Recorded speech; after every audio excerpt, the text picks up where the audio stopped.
Hey guys, I'm Kendra. Hi, I'm Mercedes, and this week we're talking about the New York City Cinderella-esque tale, Made in Manhattan. And it goes perfectly with Meet Cute's new March series, Hot Desk, which is a workplace rom-com, because as you can see, we're still in the month of J.Lo, and Made in Yes. Manhattan falls into that workplace rom-com in a weird, interesting way. So I'm excited to get into it. Yeah. Oh my gosh, guys, definitely check out Hot Desk if you are interested in any workplace rom-coms. But first, of course, Mercedes, we have to kick it off with our celebrity crush of the week. Who you crushing on this week? Kendra, I don't know if you've watched Abbott Elementary yet, but I'm loving it. And Tyler Uh-huh. James Williams is my crush of the week because you might Oh, you might remember him from Everybody Hates Chris. He was famously Chris. yes. And Yeah. now on Abbott Elementary, he is just so funny. I love his character. He's so charming. And he's like a type A long-term sub. And he's always like stressed out. And like seeing him like throughout the episodes, like loosen up a little bit and like see him dance. And it's just, oh my gosh. And like you can see like a romance budding, another workplace romance budding on Yeah. that show. And I'm so excited to see how this unfolds. Oh, he is a cutie. He is very cute. I'm glad that he's grown up and grown into himself. Um, okay. My goodness, Mercedes, this is kind of a rule I have for myself. I never have a crush on someone twice. So my crush this week, and no, this is just in life. um, I found out that this mini series, it's this BBC British mini series I love called Pure, is now on HBO Max. It stars Joe Cole, and I started rewatching it, and now I'm just like, I think I love him again. I don't know who Joe It's Cole is, but you told me to watch this and it's on my watch list. I'm ready. I'm curious if you would like it. I find it hilariously funny. So Joe Cole is he's a British actor. He's famous for Peaky Blinders. He plays John, but also his best role of all time is Gangs of London. It is so good. He has so many freckles and it's just adorable and he's so cute. But yeah, most people know him from Peaky Blinders. If you just say that, they're like, oh yeah, Joe Cole. There's also a famous soccer player named Joe Cole. Not that one, the other Oh, one. ooh, soccer player. Okay. Exactly. All right, Mercedes, we got to go into the TLDR where we summarize the movie for anyone who hasn't seen it, but also embarrassing for you if you haven't seen Made in Manhattan. This is a classic. Yeah. Just a warning, this recap contains spoilers, but you can stream this movie on HBO Max. Take it away, Mercedes. So this movie follows Marisa Ventura, played by J.Lo, and she's a single mom from the Bronx who works as a maid at like this plaza-esque Manhattan hotel. And her gifted son Ty, played by Teen Wolf's very own Tyler Posey, is her main And Cozy. focus. Yes, exactly. She also has career goals set on hotel management and is really urged by her coworkers to apply when there's an open position. Now, cut to the Republican Senate candidate Chris Marshall, played by Rafe Fiennes, who's staying at the same hotel she's working at, and the two haphazardly meet when Marissa is caught trying on a designer outfit in a guest suite and is mistaken for the wealthy hotel guest Caroline Lane, played by Natasha Richardson. And then after a day at the park with Chris and Ty, Marissa's caught in the middle of a lie that's left her and Chris like really mutually infatuated with each other. And Mhm. it's so sweet, but it's also happening, like, in the midst of her management training, and it's leading to a lot of stress for her and confusion on Chris's end. But with the help of her coworkers, Marissa makes a plan to end their fling and go back to her normal life after just one last night as Chris's date to a dinner at the Met. It's so magical. But the morning Ugh, after, it's Marissa's beautiful. caught leaving his hotel at the hotel or his hotel room at the place she works by the real Caroline Lane, and she's shamed and fired in front of Chris and a lot of different people at the hotel. But Mhm. after some time passes, Marissa's a maid now at a different hotel, and coincidentally, Chris is set to hold a press conference there, and where Ty, her son, attends and asks a pretty profound question about honesty to him, which leads Chris to run and find Marissa, and the two are reunited again. And then cut to the credits. We see that they're still together a year later, which is pretty promising. Yeah, so we're gonna talk about later in the episode because I was like, oh, okay, this couple lasts. I So was shocked. yeah, right. Mercedes, I will say this a million times during this episode. Ray Fiennes is my all-time favorite actor, and that happened completely by mistake. Like I just when I recall my top 5 favorite movies, he's in 3 of them. I was like, okay, I guess he's my favorite actor, and I've watched Oh my everything that he's god. been in. I'd give you the list of all of my favorite actors, like my top 5, but like 3 of them have been canceled, which I feel like says a lot about me. No, says a lot about it's an issue. Yeah. It's an issue for the producers and casting, not you. So this is a 2002 film with the story written by the man who literally shaped the 80s, John Hughes. Yeah, And guys, I'm sorry to shame you, but if you don't know who John Hughes is, what are you doing? He is the genius seriously. behind seriously, he's a genius behind The Breakfast Club, Pretty in Pink, Ferris Bueller's Day Off, and The then whole one Rat that we Pack. definitely the whole Rat Pack, and then one that we definitely have to do a future episode on, Some Kind of Wonderful. Oh my gosh, I love Oh, that movie. yes. Yeah. Yeah, Classic. exactly. And then the script was written by Kevin Wade, who also wrote the movie, that made me personally fall in love with Brad Pitt, Meet Joe Black. Ugh, just 3 Yes. hours of Brad Pitt being adorable. And it's directed by Wayne Wang, who you know from Last Holiday. Oh, Oh, I love Last gosh. Holiday. Yes, I know, Common. You know, he walked outside of my window one time, and I still think about that every single day. Oh my gosh. It was Yes, you've told it was me. amazing. My jaw Yeah. dropped when you told me. I was like, Oh my god. wow. Well, I was freaking out. Mercedes, I know you got some interesting industry facts for me.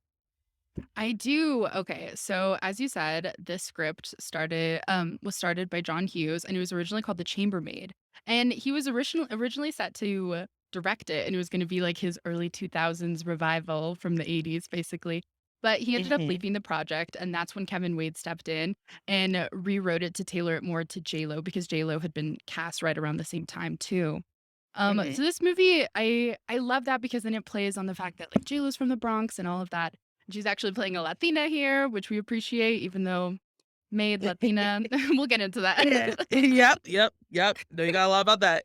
Exactly. But I also read a piece on AV Club a few years ago that Mhm, discussed how um how well this movie is directed, which I mean, I don't think rom-coms rightfully get like the credit they deserve for cinematography and direction because no one's mhm. really looking at that when it comes to them and they deserve praise too.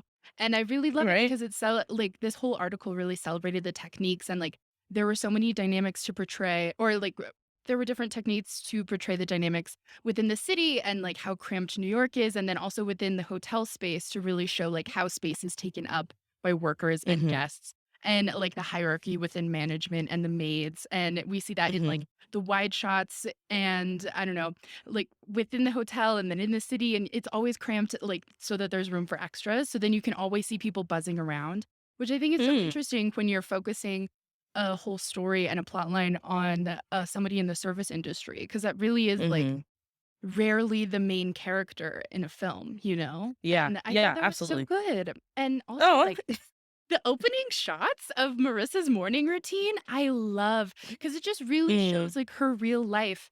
And, you're, like, walking through her morning as this woman who works so hard and is so good at what she does and is a single mhm, mom. You see her leaving home to, like, taking her son to school, to, like, reading a book about parenting on the train, to like walking mhm. in and like changing and like talking to everybody at work. You can see she gets along with everyone and like people love her. And I don't know, it's just such a beautiful thing to see her journey because I think it adds more depth to her character and more depth to the story. Yeah. Just right from the get-go. So you really understand her, you see her, and then there's just a really special emphasis on like understanding the facets of her job. And I Mhm. think that's really important when you're portraying a story that has to do with class and work just to really understand it as much as you can and be really conscious of the reality as much as you can in like a rom-com fantasy type, you know?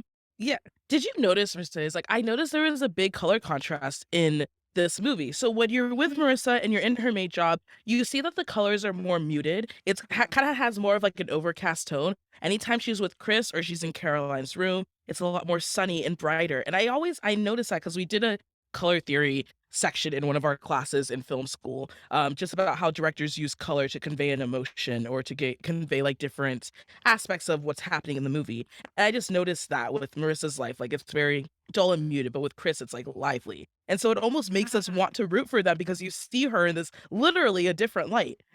totally.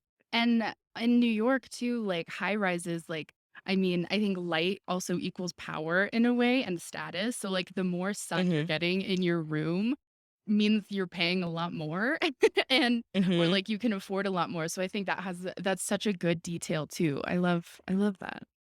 Yeah, exactly. I just wanna talk about Natasha Richardson for a little bit because if you don't know, Natasha Richardson, who played Caroline Lane, she passed away, due to a very bad, ski accident, I believe, Heartbreaking, in yeah. yeah, in, like, 2009.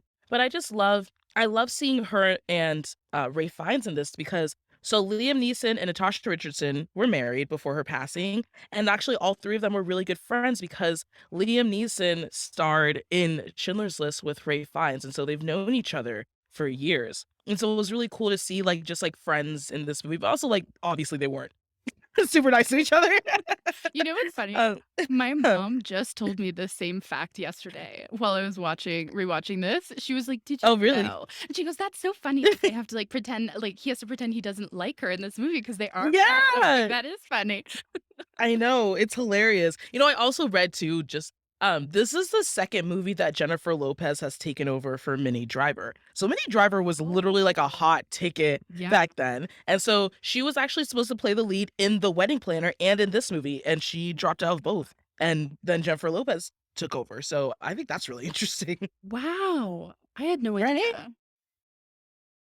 But also, like, we have to talk about, like, some of the less fun stuff. So, Ray Fiennes admitted that he regretted making this movie, and I think that's really interesting because when I think of Ray Fiennes, I literally think of okay, I think of Schindler's List, I think of The Constant Gardener, like, he made an appearance in The Hurt Locker, like, The Invisible Woman. He Harry does really Potter. serious Harry Potter, he does, like, really serious dramas, and to see him in a rom-com, I was just like, "You seem out of place." That's why when we were playing this episode Mercedes, I was like, "Oh yeah, Maid in Manhattan, the one with Matthew McConaughey," because that just like made sense in my head. Yeah. People often forget that he's in this because and it is Mhm. really jarring to see him in a romantic role, and I think that's why he really does feel misplaced in it. Like, it doesn't feel Mm, correct. You know what I mean? mhm. Like, the balance Yeah, is exactly. off. Yeah, it's almost like, okay, so there's this new movie coming out called Ambulance directed by Michael Bay. It's starring Jake Gyllenhaal. And for me, I just like can't see Jake Gyllenhaal in a Michael Bay movie. So I really want to see it. But it's just like it just seems out of place. It's like one of those things, right? It does, yeah. It really does. um all right, let's get into time capsule, guys. We just like to recall where we were when this movie came out, what we were doing, and also how old we were, because that kind of just like sets the whole scene. So I'm curious, Mercedes, do you remember the first time you watched this movie? Okay, so the first time I watched this movie, I'm almost positive I was with my dad because we had this routine of every Friday we'd go to Hastings, which is basically Blockbuster if you didn't know. Yeah. And I think it's better. We'd go like every Friday and we'd grab a movie. And I remember like waiting so because I was so excited for this movie to be on Mhm, DVD. And I was like in first grade. I was so stoked. And mhm. I was just so excited. And like that was our routine on Fridays to just watch it. And like I distinctly remember watching it and being upset of like Amy Sedaris's character and Natasha Richardson, but just like so angry Yeah. at them and, like, I could just, like, feel it in my little, like, stick body. I'm just, like, so bugged, and then I just remember being so in awe of her dress she wears to the Met. Mm. My gosh. It is I was beautiful. in love. Like, honestly, we need to have a time where we just rank, like, the top 10 most beautiful rom-com dresses. Because Yeah. again, like, this one and then the dress that J.Lo wears in Marry Me, and also the dress that Kate Hudson wears in How to Lose a Guy in 10 Days, it's like, we need to just focus on Yeah. that. This dress is up there with me, like, ranked with Anne Mm. Hathaway's in Princess Diaries. Like, those 2 are, Yes! like, my favorite dresses. I was just gonna say, are you talking about the red dress? Oh my Oh, gosh, no. Mercedes, literally read my life. I'm talking about the white one at the end of Princess Diaries, like, the one she's, like, in the ballroom, like, with. Okay, I'm thinking Princess Diaries too. Sorry, that red one where she Oh, when we yes. first Oh see my her again, gosh. Yeah, at the ball, yeah. beautiful. Oh, I love it, I love it. I, like, Mhm. wanna wear every dress like that. Oh my gosh, okay, so I don't remember the first time I watched this movie, but I do remember so growing up, I literally watched, like, 6 channels just because I wasn't really interested in anything else, and Yeah, TNT was one of those channels, so I feel like of the 6 channels I watched, one was Cartoon Network, one was Nickelodeon, one was Disney Channel. I feel like I saw this on TNT, and that's probably where I watched it. totally. A This lot was either TNT yeah. or, like, ABC Family. It was there a lot. Yeah. Yeah, exactly, which I feel like people who say this may not know what ABC Family was. It's now Freeform. Freeform.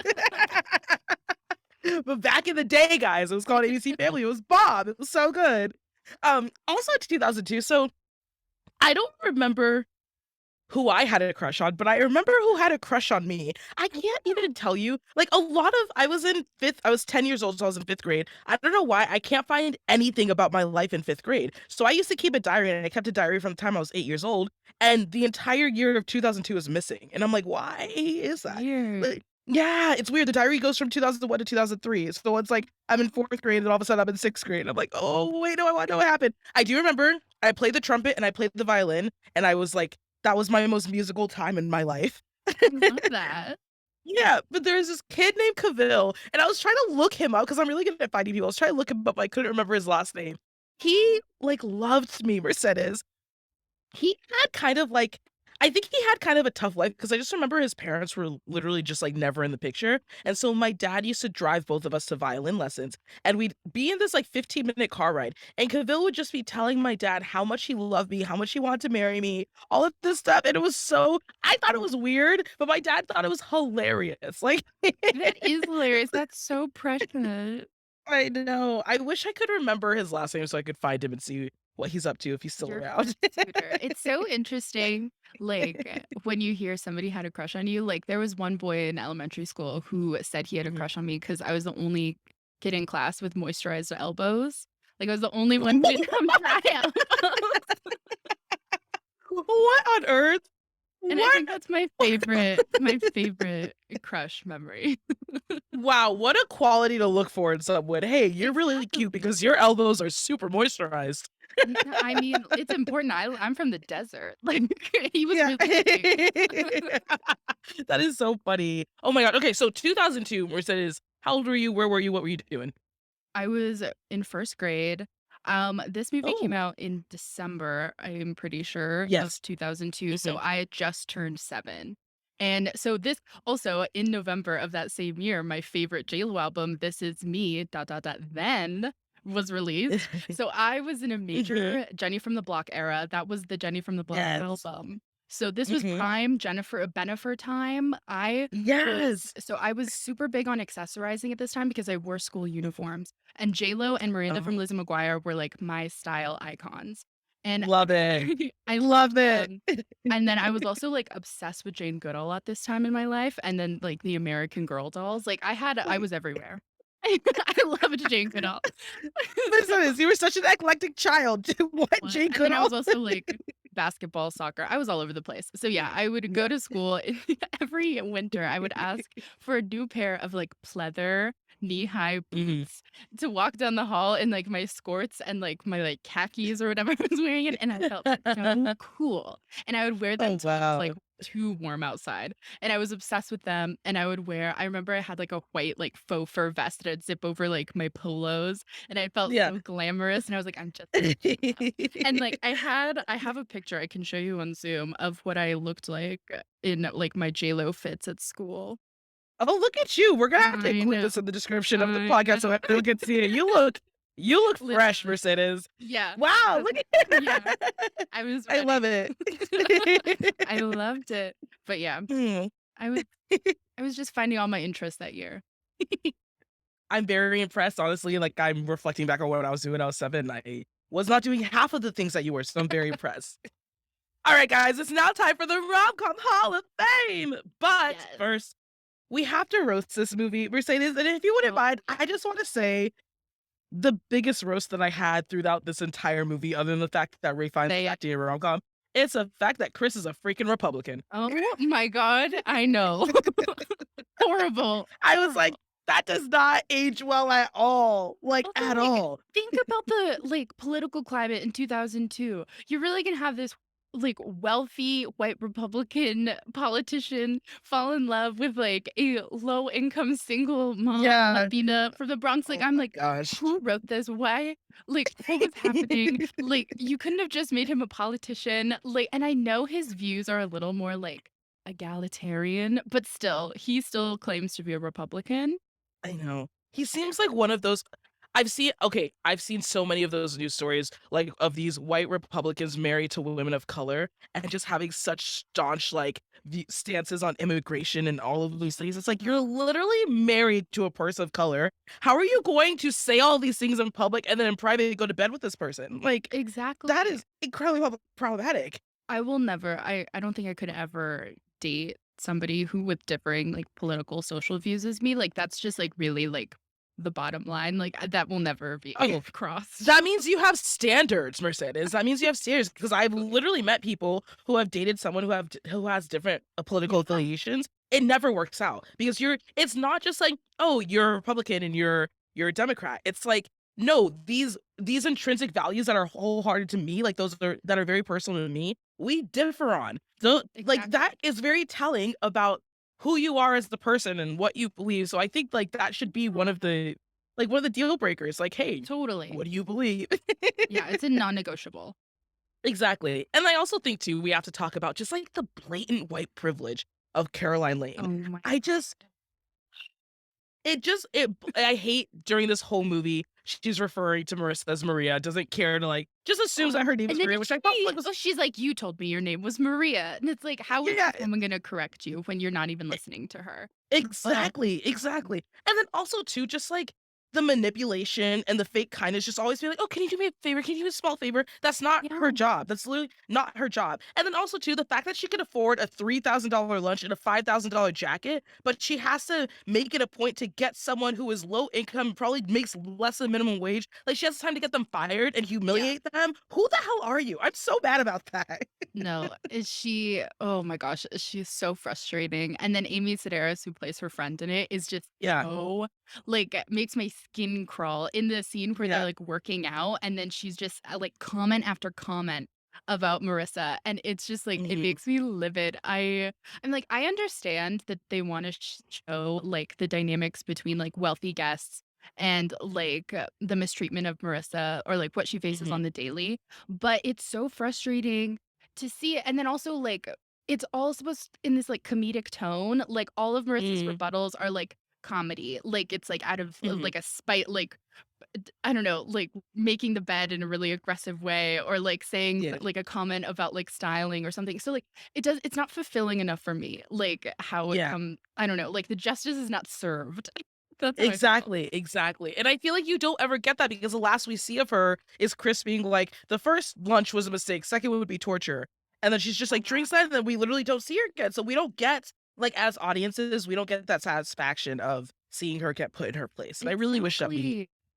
but also that's kind of reality. I mean, I guess it was just a very early reflection of reality of, like, sometimes there are terrible people and just nothing bad ever happens to them. They just keep going on with their lives in their little privileged bubble, and nothing ever happens to them, so It's hard to see that in a sucks. movie like this that has such, like, a magical, like, fantasy-esque tone, though.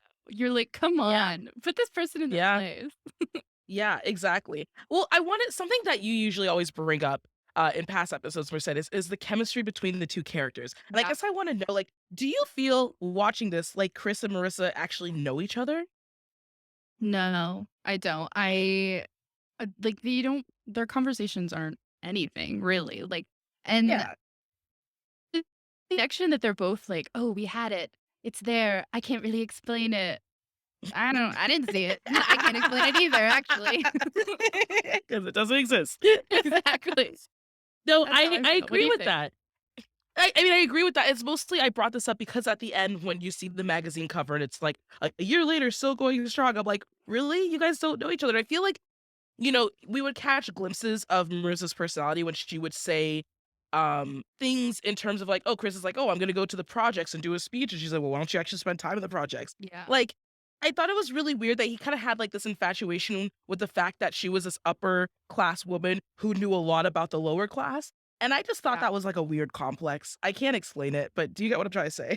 Totally. I think and he was also I don't know, he had this, like, the air of him describing her and looking at her with this gaze of like, "Oh, you're the other.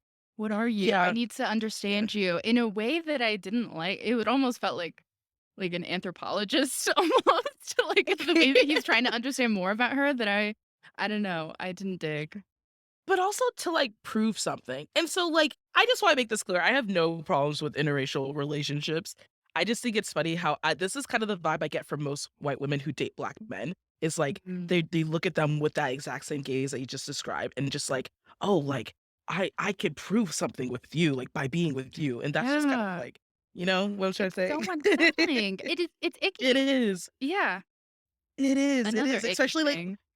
Yeah, go ahead. Go for it. Go. No, another icky thing is the fact that, like, we have a Latina playing a maid. Like, it's Yeah. just playing up the like, this huge stereotype, and it makes my eyes roll. It's frustrating, but I'm also, like, happy to see J.Lo play a Latina because the year prior, Mhm, we see her play an Italian American. So I'm like, I'm like, "I'm happy you're a Latina. Why are you a mhm. maid?" And then this isn't the only, like, things in more recent years have been, like, Latinos playing maids. Like, we had, like, a show a few years ago called, like, Devious Maids. And, Yeah. like, these things, like, are still continuing to be played up, and I have to roll my eyes every single time. Yeah, I mean, it's the same way I feel when you see, like, a black person playing a gangbanger, like a Exactly. prostitute or something. It's Yeah. like these stereotypes. Why do we give it to these stereotypes?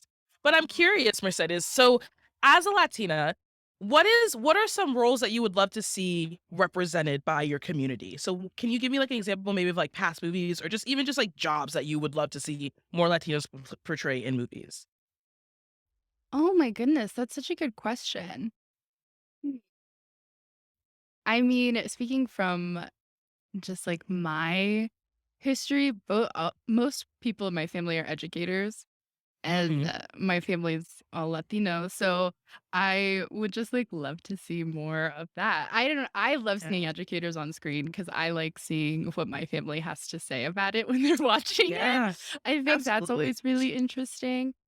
I don't know. What I do appreciate about this movie that I said before is like it does feel delicate with its portrayal of like the service industry, which I appreciate. It's never Mhm. something that Marissa is shown like she doesn't have a burden there and she doesn't Yeah. feel shame around it. She has a lot of pride in Mhm. her work and she uses it as like a stepping stone for her. Plus, I mean, being a maid is a completely valid job on its own.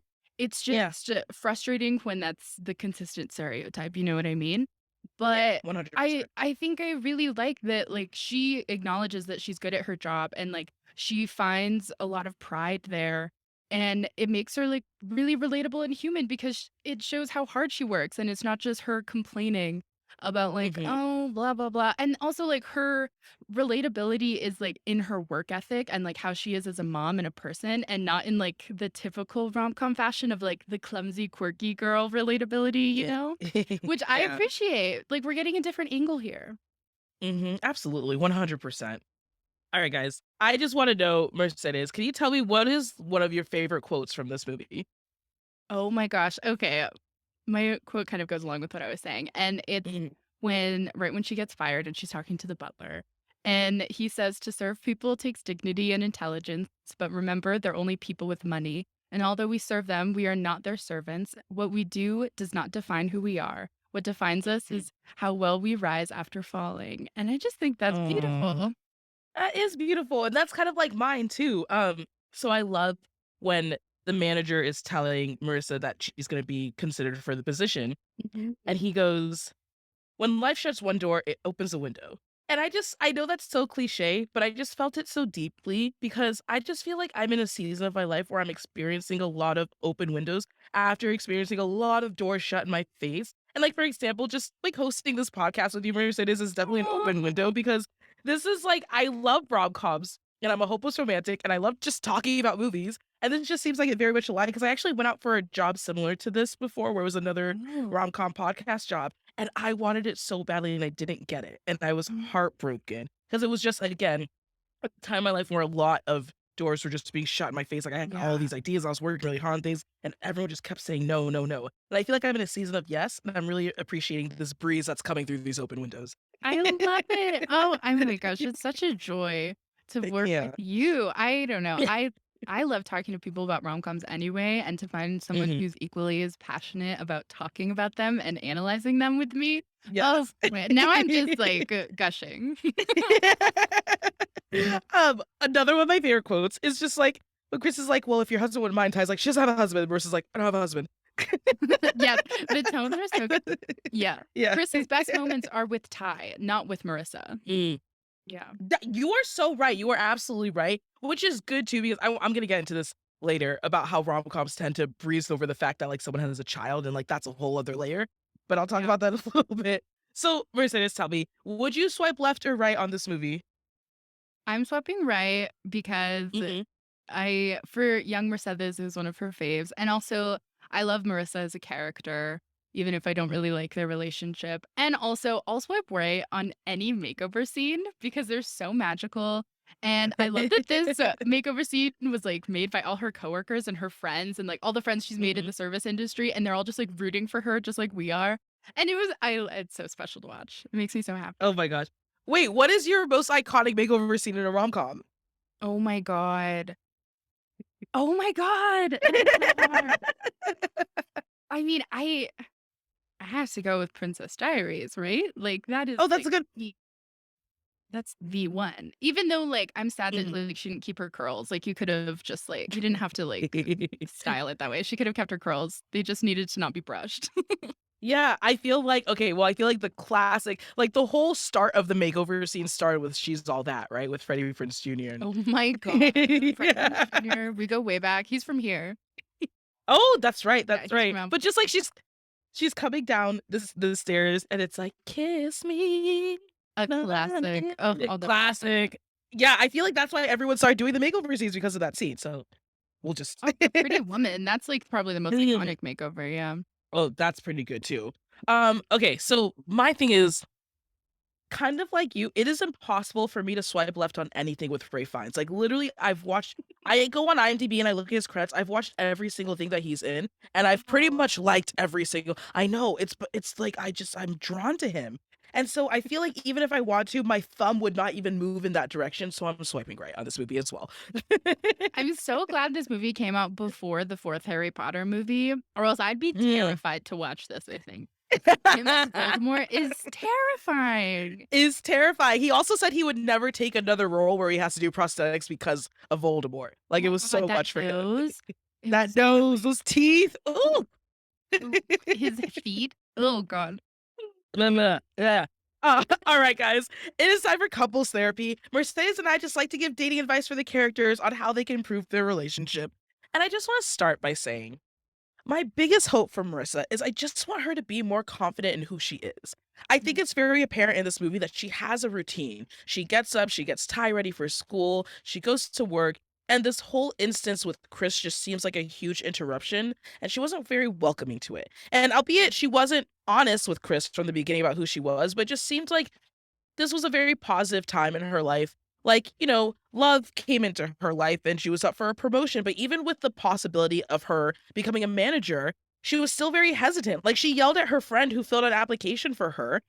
But it's just like, I feel like in love, you just cannot be hesitant, or else the moment will pass you by. It's just like love is such a fickle thing in the first place that we'll never know if it will come by our way again. So I just think also, like, this is very personal to me because I'm just dealing a lot with, is love gonna come back into my life at some point? Like for any listeners who don't know, I experienced my very first relationship at 29 and it lasted for 2 months. But it's like I waited 29 years to finally experience a relationship. And I'm over here like, okay, if it took me that long to meet the wrong person, how long is it gonna take me to meet the right person? So I guess I'm honestly giving Marissa advice based off of like me, like you just, you know, I just want her to remember that in love, you gotta jump sometimes. And so, especially if it's a good thing, if it's a healthy thing, if it's a positive thing, like jump, be all in. Don't be afraid. Kendra. I love that. Also, it's gonna find you. It's gonna find you. I know it will. Thank you. I have all the I faith. just it's the waiting that's hard. It's like everyone's like, it's gonna Yeah. come, but like and then people love to tell me stories of like, oh yeah, this woman, she was 60 before she met her husband. I'm like, I don't want to You're like, be don't tell me 60. that. That's not what I want. But that's my advice for Marissa. What do you have, Mercedes? My advice is really these two need to get to know each other. Like we said before, they don't know each other well. And that stresses me out because it is such a whirlwind romance and I understand that. And it does kind of have that old Hollywood feel of like we had one magical night, that like it definitely takes on that Cinderella story, but it stresses me out. Like I want to see like a deeper emotional connection here and I want to see those play Mhm. out and not just like miscommunication after miscommunication. And I also, like we said before, they need to get to know each other on like a socio-political level. I'm sorry. Yeah, Like you need to have absolutely. these discussions, especially if you're thinking long term here. Like this woman has a son and you need to be careful Yes. and you need to like care and like really be patient when you're like joining a family like that. Like that's huge. And Yeah, yeah, absolutely. And that's, I like, just what want I the was best kinda for saying in the them. beginning. Yeah, exactly, right? That's kind of what I was saying in the beginning too. A lot of rom-coms seem to gloss over the fact that, like, a kid is involved, and so my advice for Chris is just, like, remember that you're not just accepting Marissa to your life, you're accepting Ty as well, and, like, this is really important because it seems like Ty is a kid who's clearly dealing with a rocky relationship with his father in the first place, and he Totally. needs a stable father figure, he needs a stable male figure in his life, and so I'm just like, "Chris, that's a whole job. It's going to like, requires so much more than you just handing a paperclip to the kid. Like, you're gonna have to Yeah, be there for him, you're gonna have to encourage him, you're gonna have to support him, so I just want Chris to remember that, because I just don't want him to be selfish when it comes to that, exactly. but I do wanna ask you, Mercedes, like, when we think about, we talk a lot about how these characters don't know each other in rom-coms. Do you feel like there's a rom-com that you've watched that does a good job of portraying the 2 characters getting to know each other really well? Yes. Honestly, I just watched I Want You Back a couple weeks ago, and as a Yeah. newer rom-com, I think it shows it really well. I also think, like, Mhm. All the Boys shows it really well. Yeah, I yeah. think, like, you're really getting to see these really small moments where they're getting really personal, and it doesn't have to be this deep emotional scene, but it's just Mhm, these little quality time pockets that I really appreciate. mhm. And I don't know, it makes me trust their relationship more, and I think that's why a lot of people have been leaning toward, like, rom-com television. Like, if we watch, like, Mm, Starstruck on HBO from mhm. 2020, that's such a good example of, like, this I don't know, they're getting to know each other more, and I'm excited to see, season 2 because that's not out here in the States yet. But I don't know, like, that's another one where I think it's a great example of you're really getting to see them, like, grow together. Yeah, and I think there's obviously, like, an inherent difference between movies and television, because in television, you have a longer time to develop Exactly. that relationship, whereas movies, you get like, rom-coms especially, you get, like, an hour and a half. So a rom-com that I think does a really good job of it is one of my personal favorites, Love and Other Drugs with Jake Gyllenhaal and Anne Hathaway. Oh, yeah. I love that movie. I think it is so underrated. People do not see how freaking funny it is, and Josh Gad is in it, and it just adds this whole other element.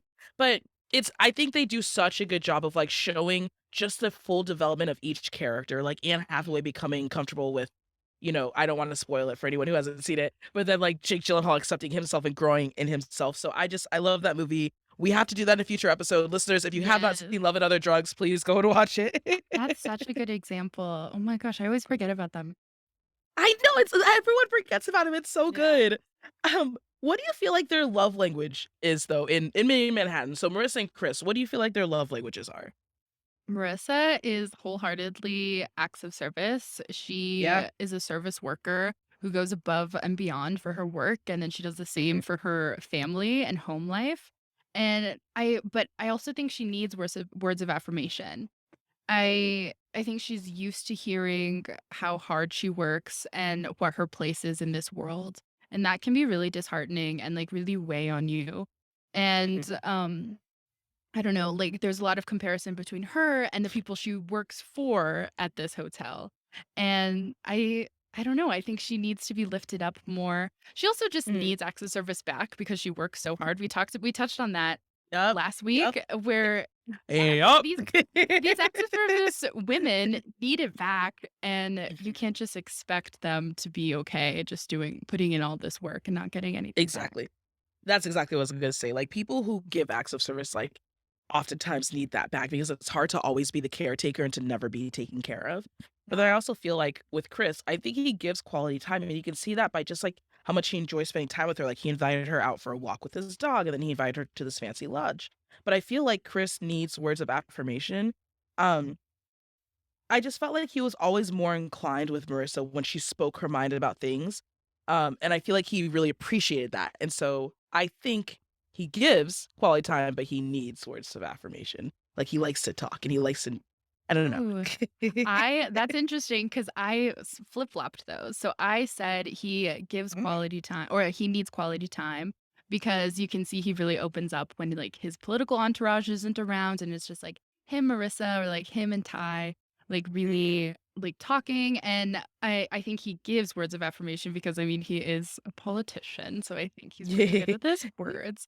Yeah. And his most charming scenes, like I said before, like with Ty, and that's where, and he really reassures him about like the stage fright, and that's so sweet to see. And yeah, I think he gives different words to Marissa that I don't think she had acknowledged about herself or heard in that way yet.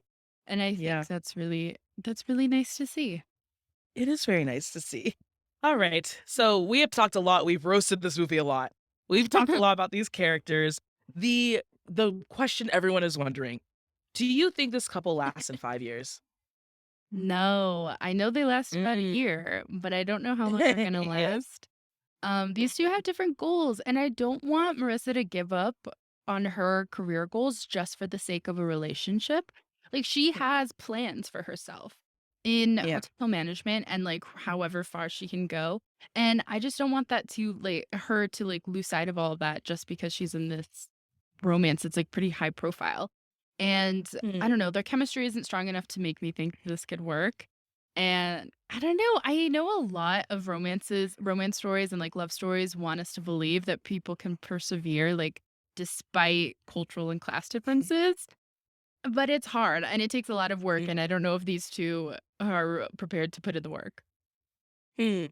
That's funny because of all those reasons, I actually said the opposite. I said they do last 5 years because I think Marissa really grounds Chris and really humbles him, and I don't think he has a lot of people in his life who do that. I think Chris is just kind of like the effect that celebrities have too. Celebrities are often surrounded by people who are always hyping them up and always telling them how great they are and how amazing they are and how great this thing was. But I don't know how many celebrities have people who are always like grounding them and humbling outside of their family, anyways, right? And so I think that's really important in a partner for Chris. And I think too, Chris just has a lot of respect for Marissa because we see at the end that she is a manager of like a hotel chain and she starts her own business and all of these things. And I think Chris has like a really high level of respect for Marissa. Like he appreciates how she thinks and I think he supports her. And I think we take those values in relationships for granted a lot of times because that to me that's just like that should be the norm, but I don't think a lot of relationships have a level of respect. And so Mhm. I think they last in 5 years. I also think they're both, like, very hardworking people, and they would work to make it work. So, that's how I see All amazing points. That's so true about the respect. it. Yeah. Thanks, Mercedes. Alright, guys. Now it's time for Heartthrob. I would just love to know, Mercedes, of the entire cast, women included, who would you take home to your friends and family and the people that you love to introduce them to? Like I said last week and probably every week of J.Lo month, I will most definitely introduce J.Lo in to my people.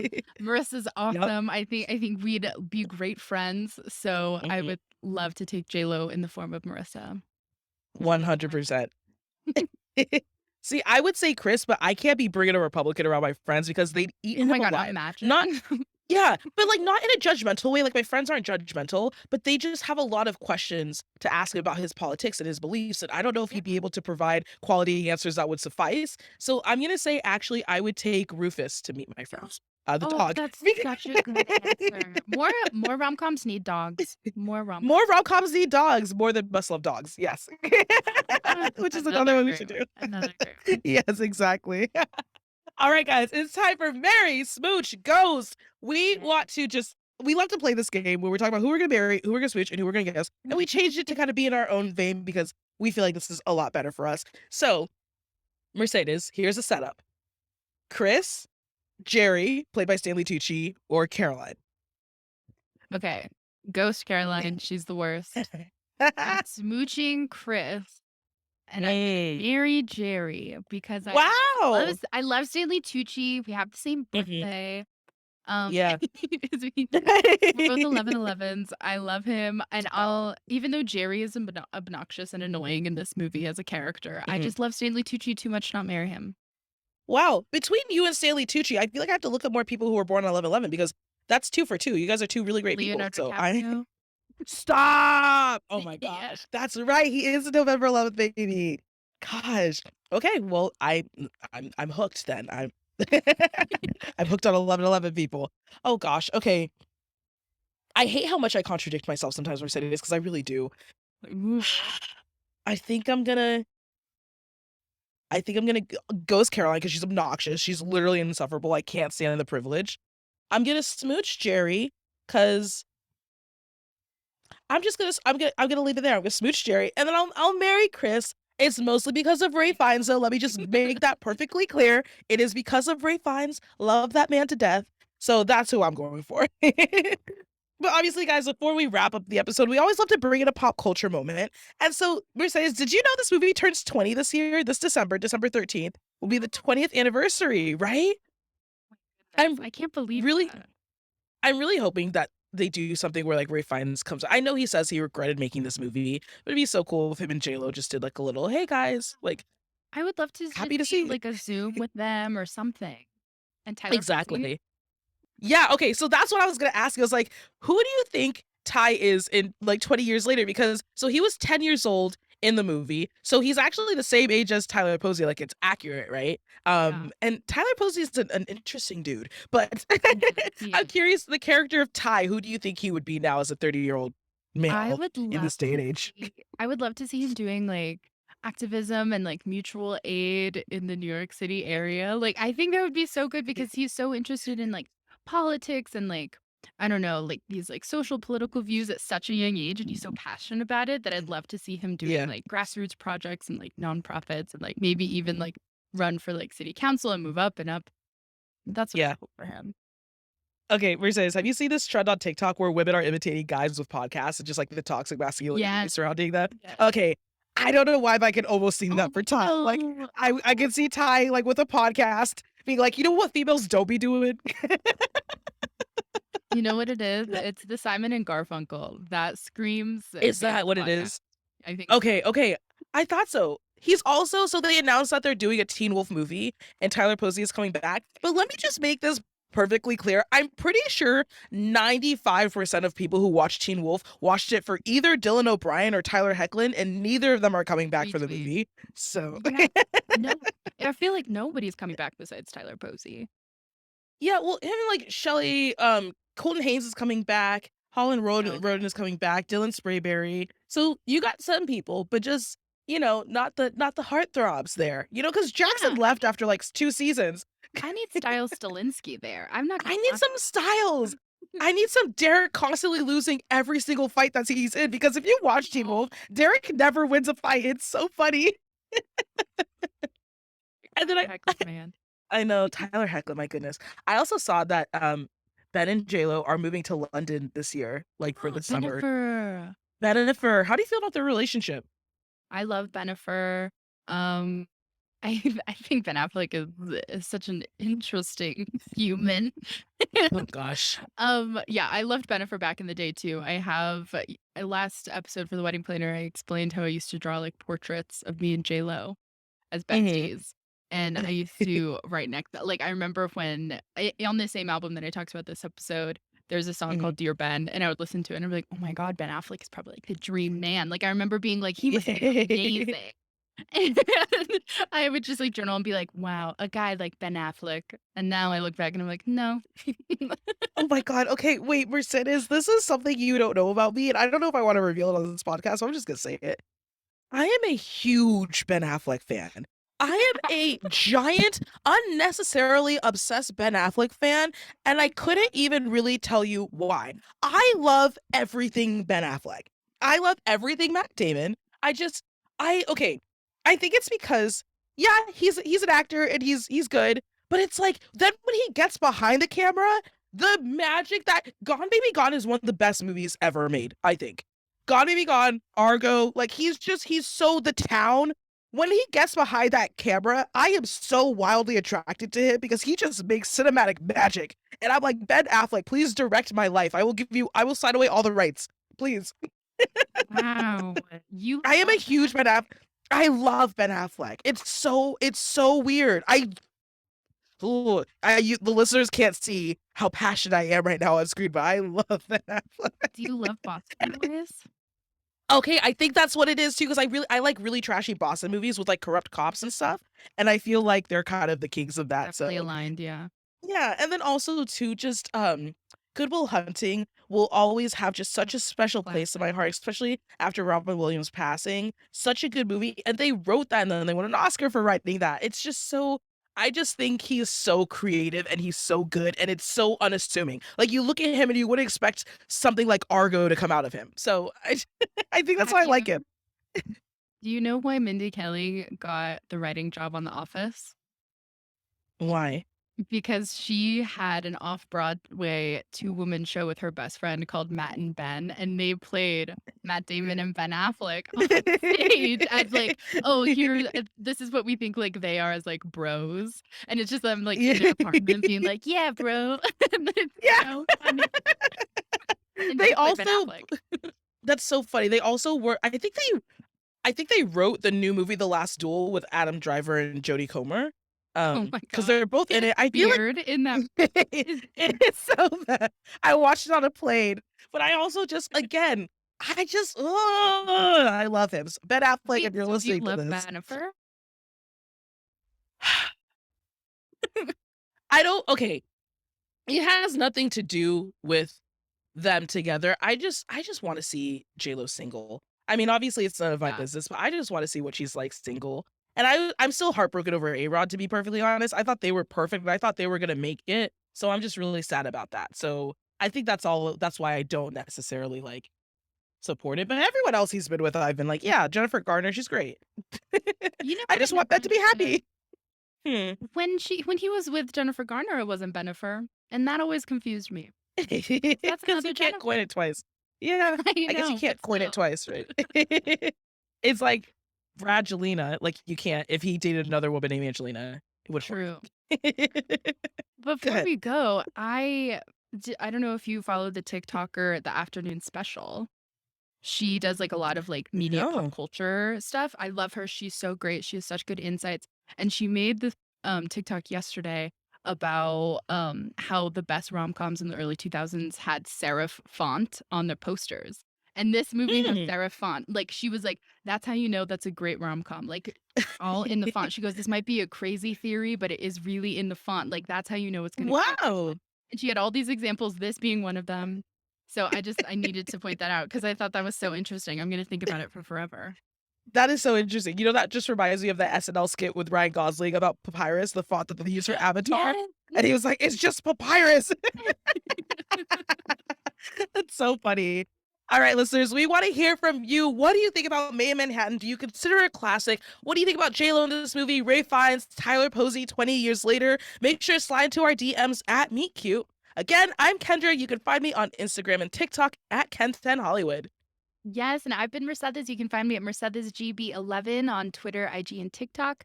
And if you're looking for new rom-coms, follow Meet Cute wherever you listen to podcasts and follow Meet Cute on socials everywhere. Bye, everyone. We'll see you next week.